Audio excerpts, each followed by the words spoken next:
Burr Cash Flow Investors. And today, I think it's going to be fun because today we're going to talk about, yesterday I asked a question, and that was if I gave you 50K cash flow, right? Which would you rather have? Would you rather have 50K cash flow every single year for the rest of your life versus would you rather have a million?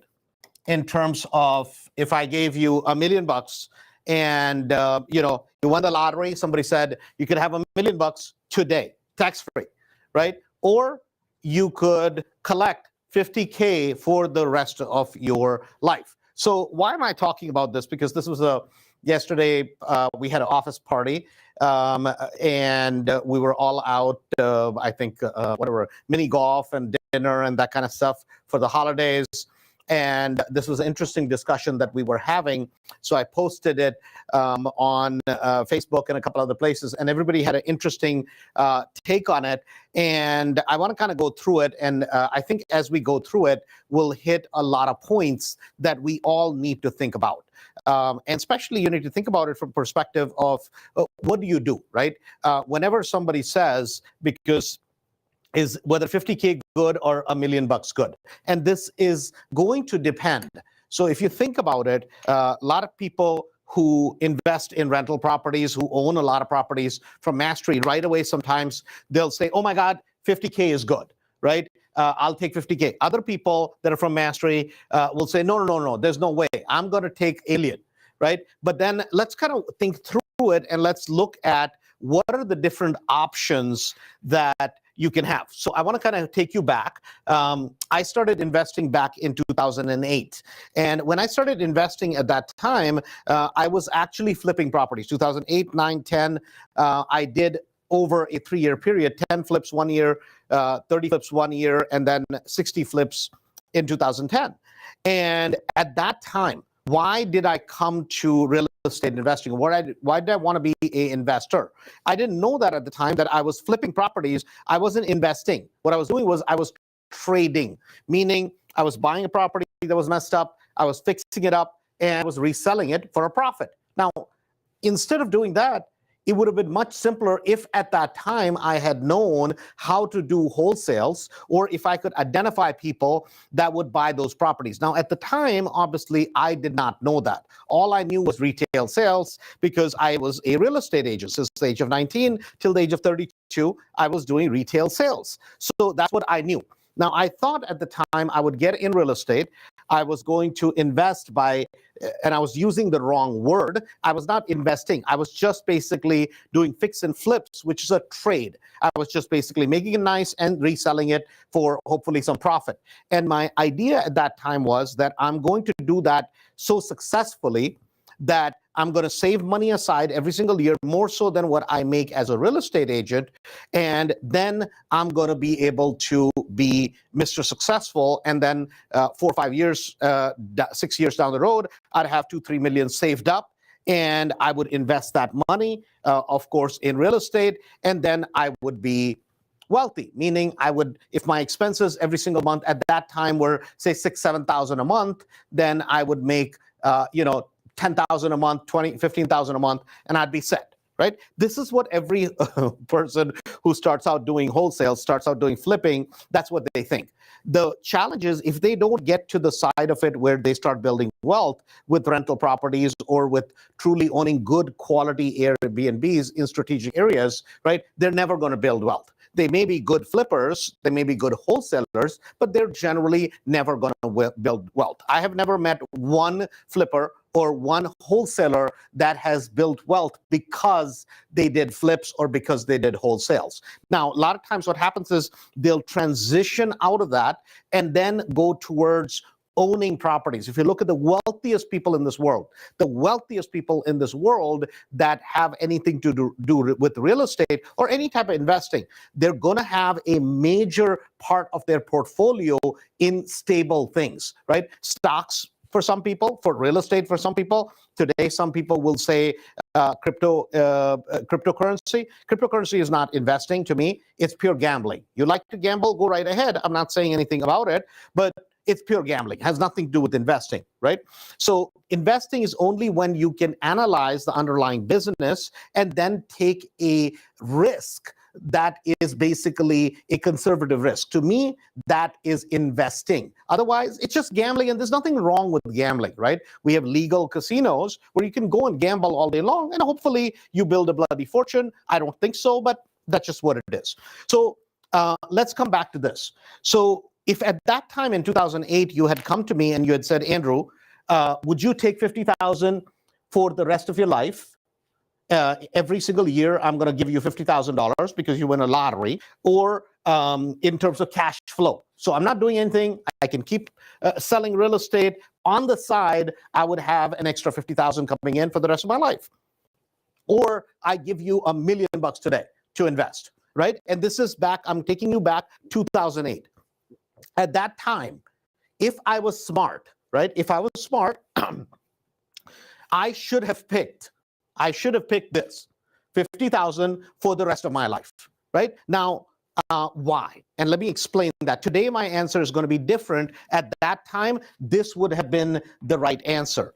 And let me explain that. So today, at that time, it would have been this.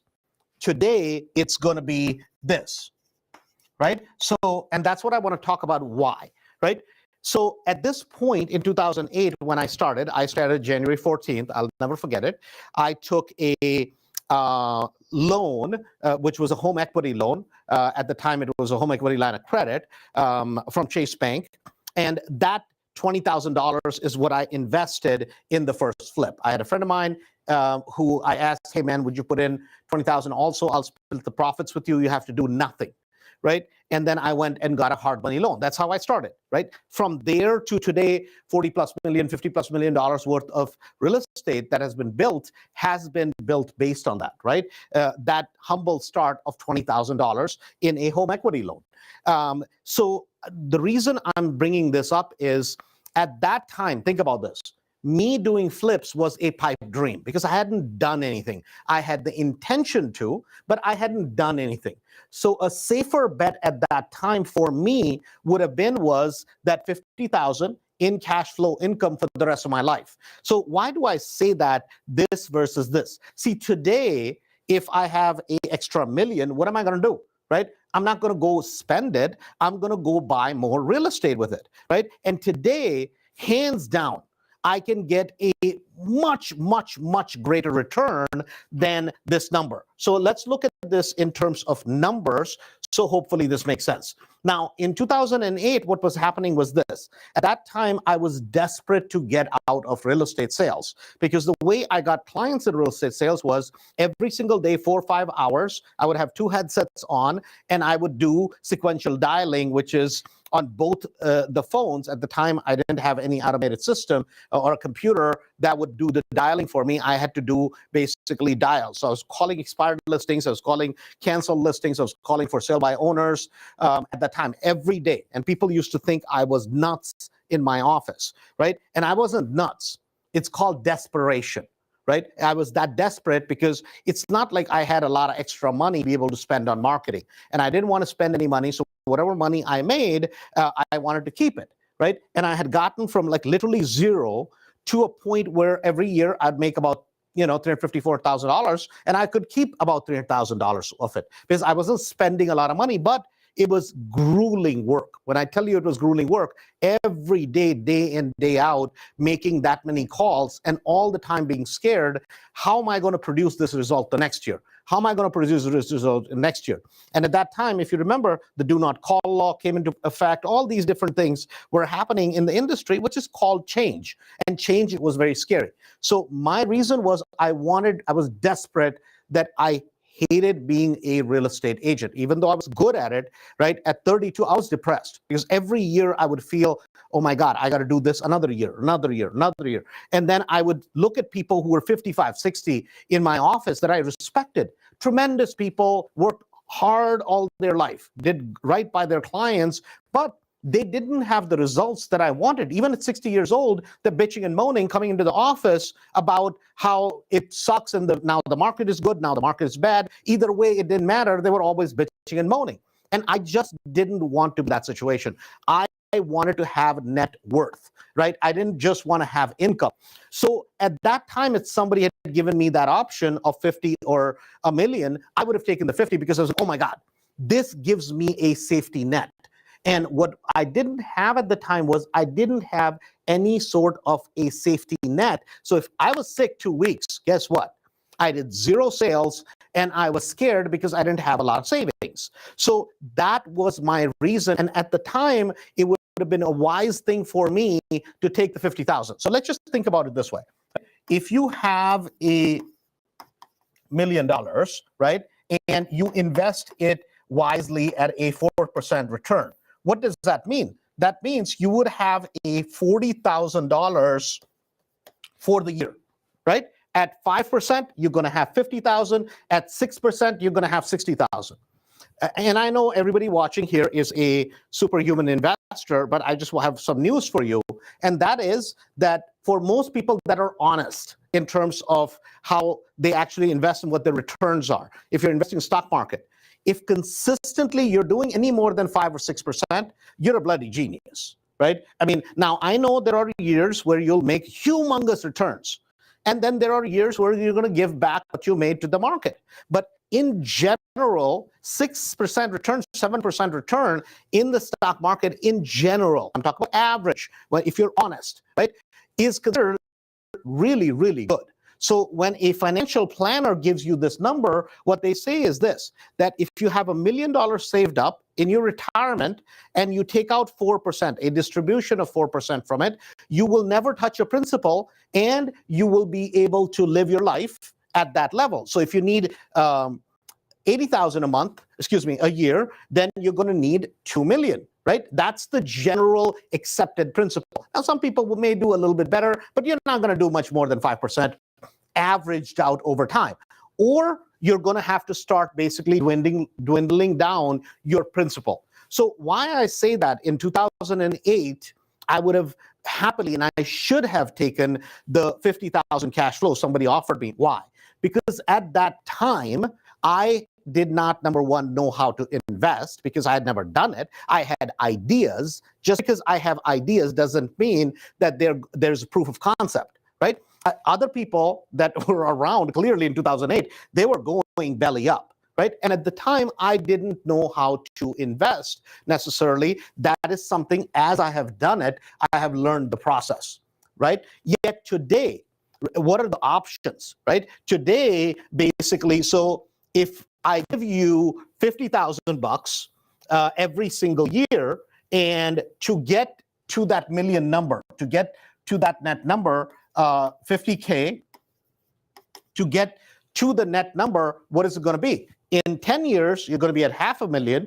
In 20 years, it would take you 20 years, I should say, right, to actually get up to $1 million worth of capital, right? So the reason why I'm doing this comparison is for this reason, that today I understand that on $1 million invested, so let's just say if I have $1 million, and if I just go, I don't even do any investing in terms of the real estate market. What I do is I simply do 2 and 12 loans into Mastery, right? In Mastery, when everybody shows up, there's tons of people, there are tons of lenders that'll do 2 points and 12% loans. What does that mean? Well, and that loan is for 6 months, right? So what that means is if they do 2 points, 12%, that means that on $100,000, they're going to make $2,000 plus they're going to make 6% yield in 6 months. So that 2 plus 6 is going to be 8,000 in 6 months. Then they're going to turn around and redo that process again. So they're going to make another 2 points and they're going to make another 6,000. So now for the year, what did they do? For the year, they did the loan twice on $100,000. So they made 4,000, excuse me, let me change the color on it, be easier to see, 4 points, right? And in terms of interest, they collected 12% interest for the year, 1% a month. So what does that add up to? That's 16% interest just by doing loans. And there's millions and millions and millions of dollars that are invested in Mastery every year. where lenders are just doing loans. So on $100,000 a loan, they would make $16,000. Think about it. So today, by that same calculation, if I invested $1 million and I didn't even do any work, I just simply give that as a Mastery private money loan, I would make $160,000. So if I know I can make that, I can evaluate the real estate underneath that by doing nothing, right? Just by doing lending on $1 million. So today, why I say it makes much more sense for me just to go do that. So option number one is this, that number one option is I just do lending, just do a private money loan, and I'm talking about it in Mastery. So I know my risk is close to, there's no such thing as perfect loan, right? Close to 99%, it's good, right? So 60%, or I can back it with property. So I know I'm getting a property that is equally, if not better, than the amount of money I'm loaning out. So at 16%, that would be $160,000. Now, if I have the skill set to make that kind of money, why would I accept the $50,000? On the face of it, it sounds very lucrative, right? When somebody says 50,000 versus this. So yesterday when I put this up, this was supposed to be kind of something funny that we were doing. It would make sense. So what you should accept, should you accept 50,000 or should you accept $1 million? If you know with a lot of certainty that you can create, right? You can create a phenomenal return on money, meaning you know how to invest. See, most people, and I will take a guarantee on it, and I'll guarantee this bet with you. Most people cannot and don't know how to create this. It's impossible because that's just the reality, right? Otherwise, everybody would be creating this. So the second thing is this. Now, think about it this way. What if I could put down 20%? On each property? What if I took it one step further and I put 20% on each property? The good old school way of buying properties, right? If I put down 20% on each properties, I know with a fact, even at today's interest rates, even at today's market, buying properties literally out of the MLS, just out of the MLS, I could create hands down, there's no question in my mind, hands down, 20 to 45, 50% return, cash on cash. I know that, right? How do I know that? We've done it on 18,000 plus properties and counting in Mastery. So it's not like, oh my God, this is something new, right? Think about it. That's $200,000 to $400,000, $450,000 you can create and get your $1 million back if you know what you're doing. If we take one step further, which is what we do with the whole idea of BRRRR, right? In Mastery, we don't necessarily only do BRRRR because BRRRR is basically buying a property, rehabbing a property, renting the property, refinancing the property, and repeating the process. That's BRRRR. We do a little bit hybrid form of that, which is called 2-5-7. 2 years, 5 houses, get them all paid off in 7, right? So you do pods of 2-5-7. And 2-5-7, 2-5-7, 2-5-7, 2-5-7, which is a little bit more difficult to do than just BRRRRing a property. Because with 2-5-7, not only do you need equity in the property, you need cash flow, which is $450 to $500 every single month, have zero money in the deal, and your DCR number, debt coverage ratio number of 1.33. That's what we always try to hit. So if today, if I have $1 million, right? If I have $1 million, that I could easily. Now, is it going to take some time? Yes, it will take some time. This is not going to happen like that, right? But literally, I could take this million and create $1 million on $1 million. What does that mean? That literally I could create $70,000, $80,000, $100,000 worth of cash flow, not just a year, every single month. And not that I could create it, we've done it. And I didn't even start with $1 million. I started with a mere investment of $20,000 that I got from Chase, right? As a home equity loan. And still today, I haven't paid that. And I haven't paid that just because I want to prove a point that you can take real estate. It's not, it's not how much you have, right? It's what do you do with it. It's not, because we all have missing pieces. For some of us, it's money. For some of us, it's credit at times. For some of us, it's we don't know how to find a deal. See, finding a deal, what to do with the deal, that's a learned skill set. As long as you're willing to learn that process, this is something you can learn to recreate, because this is something that is very duplicatable. Literally, what you can do with $1 million is you can make infinite amount of money. It depends on how much work you're willing to put in, because that's a good amount of money for most people, right? To start. I mean, literally, you can take this and be an ultra wealthy individual, which is 30 million and plus net worth, right? That's called an ultra wealthy individual, right? Somebody that basically has the net worth of a family, that and up, right? You can go to 50 million, 100 million, and it's all based on literally how hard you're willing to work. Because to go take this and turn it into a bloody fortune, right? It is going to take, you're going to have to work your butt off, right? There's no easy way to do it. You're going to have to work your butt off, but guess what? The rewards will be really, really sweet. I wanted to kind of explain that whole thing because a bunch of people said, oh my God, I'm going to take 50, right? A bunch of people in the office said, oh, no, I'm going to take the cash flow, 50,000 bucks. That's what we talk about because it's all about cash flow. But if you have $1 million, you can parlay that into much, much, much, much more, right, than just 50,000 for the year. Because 50,000 for the year is 4,000 something a month, right? I know a lot of people that are watching this, especially from Mastery. Hopefully, if you really thought about it and you're learning the skill sets, hopefully you understand that you can do a lot more with $1 million rather than just be at 50. Now, somebody would say, Andrew, I'm 85 years old and I'll just basically take the $1 million, have fun with it. God bless you, right? And have fun with it. But it depends on where you are in your life. But for most people, right, 95 to 98% of the population, guess what's going to be better for them? Is not taking the $1 million.